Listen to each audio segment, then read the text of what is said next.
Hey, it's my pleasure and joy to be with Pastor, soon to be Doctor, Yes. Kelly Goins at the historic Faith Church in Tulsa, Oklahoma.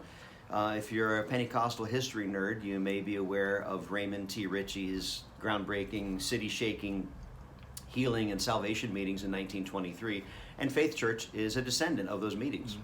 And Pastor Kelly, he's born and raised a pastor's kid and a great family, and has figured it all out for himself again too, and is actually now as being pastor here for 16 years. 16 years at Faith Church, and seeing God just do tremendous things here. Plus going on advanced education, his master's at ORU, and then originally an Evangel UBA, and now finishing his DMin at Assemblies of God Theological Seminary on the subject of Baptism in the Holy Spirit in the 21st century. baptism in the Holy Spirit in the 21st century. And so this, of course, piques my interest. But so, Pastor Kelly, with your research, some of the stuff you've shared with me is that you sent out a large survey asking people what the venue was that they were baptized in the Holy Spirit. Can you elaborate on that a little bit? Yeah, we did a survey and had almost 1,700 different people respond to it, a lot of pastors and a lot of just regular people.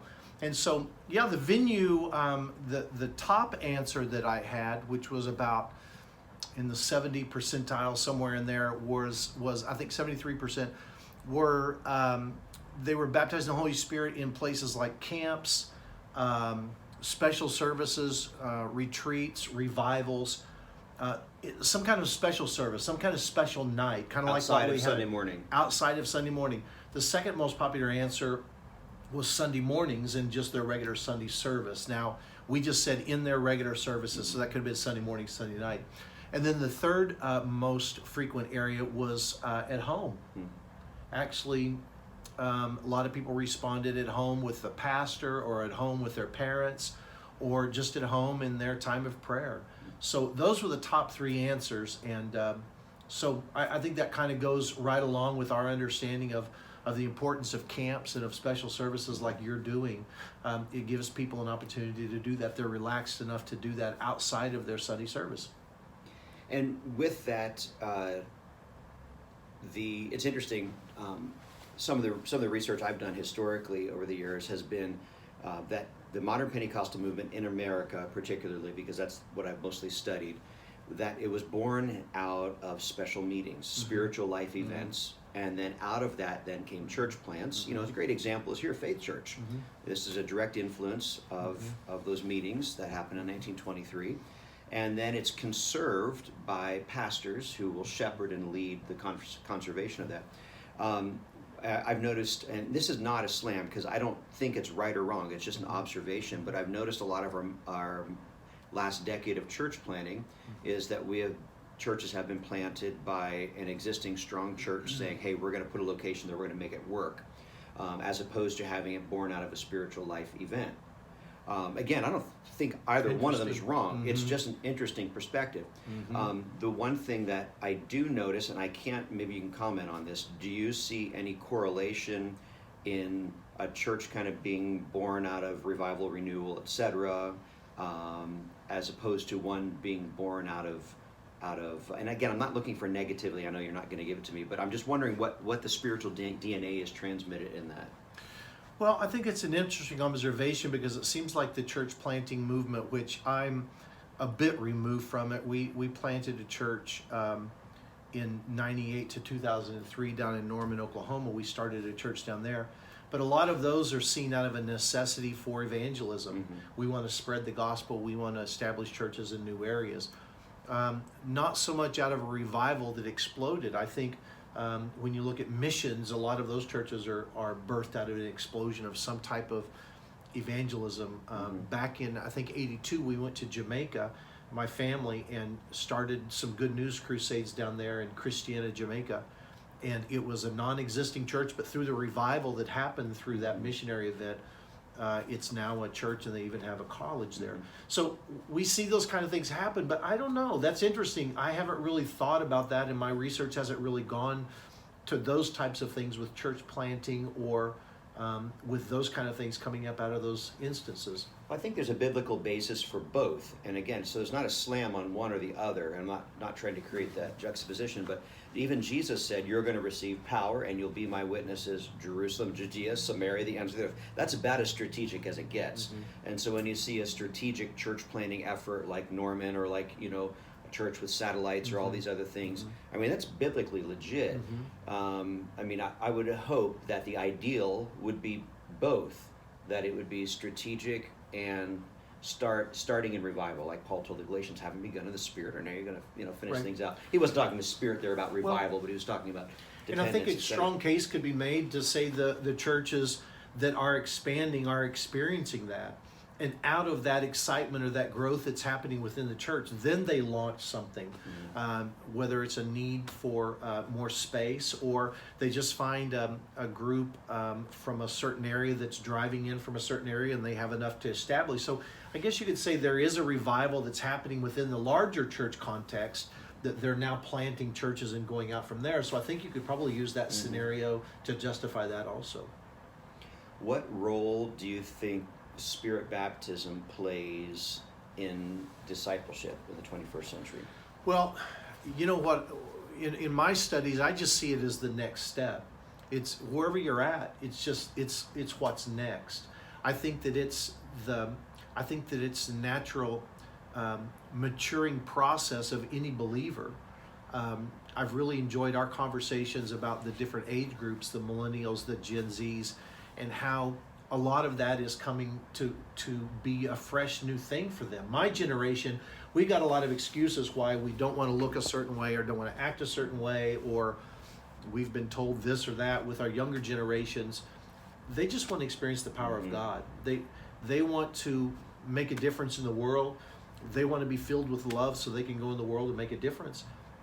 And if we would stop packaging it as something spooky, scary, subnormal, I think that more of our people would see it as what I've tried to really communicate, and I know you have too. The baptism of the Holy Spirit is a journey. It's a process, not an event. And if we can get it away from that event mentality into a process mentality, so that it may take a year, it may take 2 years. It's a process that we're going through in our lives, and then when we experience it, we had a young girl just this week that experienced the baptism of the Holy Spirit, who came out of a life where she didn't have any parental correction and lived a wild life, and had been a part of a mega church here in town, a satellite type church, and she never really grew spiritually. She felt like she wanted to come here, and she's come here, and now the Lord baptizes in her Holy Spirit just like last week or the week before last. I'm not sure when it was. But it's just made a difference in her life. And that's the natural maturation process that we want to see people go through. So with your doctoral project, you presented a certain type of teaching and certain response times, and then you're reflecting on it and those sorts of things. How did your people respond to you taking that chunk of time and going deeper? I mean, I watched your last week's message online, which was fabulous. But how did your people respond to that kind of in-depth stuff? Were they like, "Oh, yawn, give me a break, come on, move on to something more exciting like the blood moons," or were they really? No, they really accepted it. Those who came to be a part of it, we called it a Holy Spirit lab. Okay. So I taught in the mornings, and then in the evenings we would have a Holy Spirit lab. And some people thought, well, we were just coming and practicing the Holy Spirit. That's fine. I don't mind people coming and practicing the Holy Spirit. But what we found is that people just enjoyed being in His presence, praying for needs, spending that time in prayer, spending the time by themselves in areas where they could pray. So, I think in normal situations, we didn't see our crowds grow every night, but we did see the Lord do some great things. We saw the Lord move in hearts of people that were hungry to be there, and people wanted to come and experience it, especially our teenagers. So people wanted to come and experience it. Yeah. So I think it was successful. I watched the last couple nights here.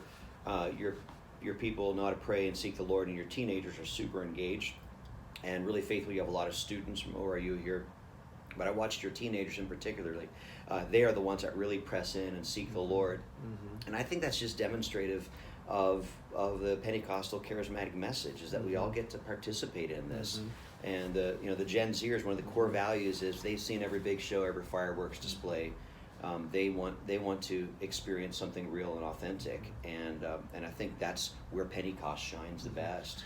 It really does, because they're tired of the fluff that the world has, and a lot of what they see they don't believe, and so they really want to experience something that's genuine. They want to know they can make a difference in the world, and that's what Pentecost is. I mean, Pentecost is giving you the power to love people in a supernatural way that no one else can do, and so that's kind of how I package it. Do you want to love? Do you want to learn how to love? Do you want to learn how to love the world? Is anybody just hitting it out of the park with that? And most everyone is saying, no, I could use some help in that area. So that's what the Holy Spirit does. It infuses us with love so that we can be a witness to the world. Okay, so wrapping this up, the people that tend to watch these little hokey videos that I do about this are pastors, leaders. Yep. That they're trying to figure out how to do Pentecost in this generation. I mean, I don't think we have any apostates watching, maybe just one, like maybe Daryl Wooten say. No, but the people that watch these tend to be people that want to. So through your process, are there any significant things that you've learned maybe to give as encouragements to pastors and leaders that may watch this? Especially when we're talking about the praxis of the Holy Spirit, the praxis of ministry, there's not a lot written on that. And a lot of what I've learned have been from your writings, your book, the Holy Spirit, or the Goodbye Chicken, Hello Dove. Did I get that right? Yeah. The fabulous book. I used it a lot in my research. But what I found out is I came up with basically 3 conclusions that I think, and a lot of what you said, 3 things that I really think are a process that we have to go through to receive the Holy Spirit for the people in our church, because we want them to receive it. And I think the first one is setting the atmosphere, is having an atmosphere that can be set for people to experience the presence of God. And that's what we're doing on our Holy Spirit labs. So that a major chunk of that is time frame, right? It is. Setting aside It is time frame. And I mean, we're going to 2 services. How are we going to do that in 2 services?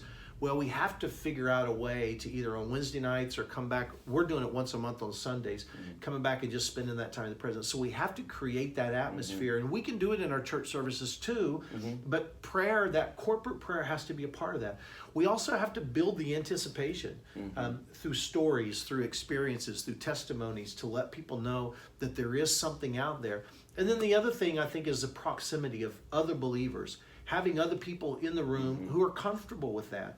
When we did the survey that we did, I asked how many people were in the room, or were there, we kind of surveyed the number of people that were in the room. And for most people, about 80% of people who received the baptism of the Holy Spirit said that at least 20 people were in the room. So 20 or more. So it was a big service. That's interesting, yeah. So that proximity effect of people who are comfortable with the baptism of the Holy Spirit, who are encouraging you to be a part of it, who are also praying in the Spirit, help your comfort level to be able to open up and do that. So I think of those 3 things are the ones that I found were the most important to have within a service or within a Bible study or whenever you're together, to really help people get comfortable enough with the baptism of the Holy Spirit. That's excellent. Okay, so your messages are online. Yes. And the website for the church is? TulsaFaith.com. TulsaFaith.com. So check it out, and you can check out some of Pastor Kelly's great teaching on that, so it'll be an encouragement. All right, thanks so much. God bless you. All right, thanks for being here.